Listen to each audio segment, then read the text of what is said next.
Les prêtres du diocèse du Havre, ils ont des profils divers. Cuisiniers, enseignants, ingénieurs, ils ont des goûts différents. Jardinage, lecture, vélo, cuisine, ski, mais une même passion les réunit, Jésus-Christ et l'annonce de sa bonne nouvelle. Pour être missionnaires de cette bonne nouvelle, ils ne sont pas partis à l'autre bout du monde. La plupart ont grandi au Havre, à Rouen, à Saint-Valery-en-Caux, à Goderville. Parce qu'ici aussi, au bout de chaque rue, au pied de chaque immeuble, des personnes ne connaissent pas Jésus-Christ. La vie de ces prêtres, une vie proche du Christ et proche des gens. Ils ont choisi d'être prêtres. Et aujourd'hui, qui fera ce choix ? Imaginons, Steven est en apprentissage. Il est impliqué dans la JOC et souhaite s'investir dans le service de sa paroisse, mais cherche encore comment. Il s'inscrit à Priest Experience.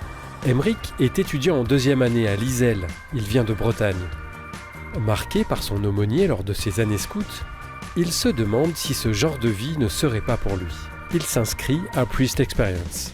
Julian galère dans sa recherche d'emploi. Il va de petit boulot en petit boulot. Il a été baptisé dans la nuit de Pâques et la découverte de la foi l'amène à se questionner sur le sens de sa vie.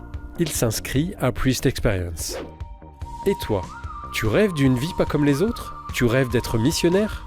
Priest Experience est une proposition du diocèse du Havre pour permettre aux jeunes hommes de découvrir la vie d'un prêtre au sein d'une communauté paroissiale, découvrir ses missions et la vie de l'Église.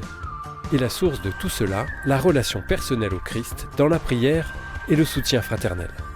Alors, prêt pour l'aventure ? Ce temps de découverte est pour toi. 1 mois, 2 mois, 3 mois, comme tu veux.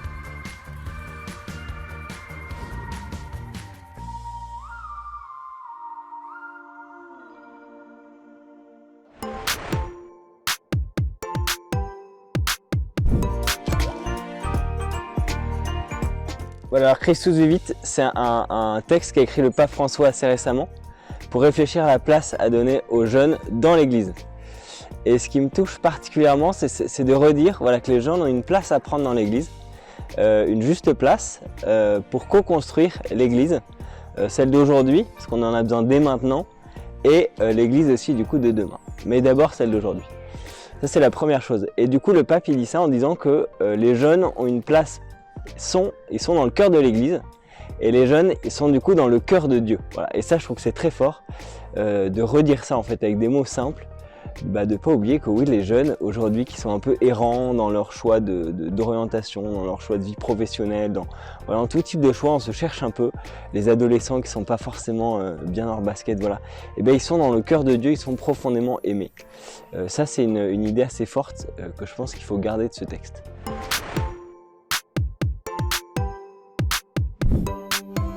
À mon arrivée en France, ce qui m'a choqué, c'était de voir autant de personnes dans les rues. Encore du thé ou c'est bon? Là, ceux qui n'ont pas l'habitude, ils se cassent la gueule tout de suite. Ouais, je vois là.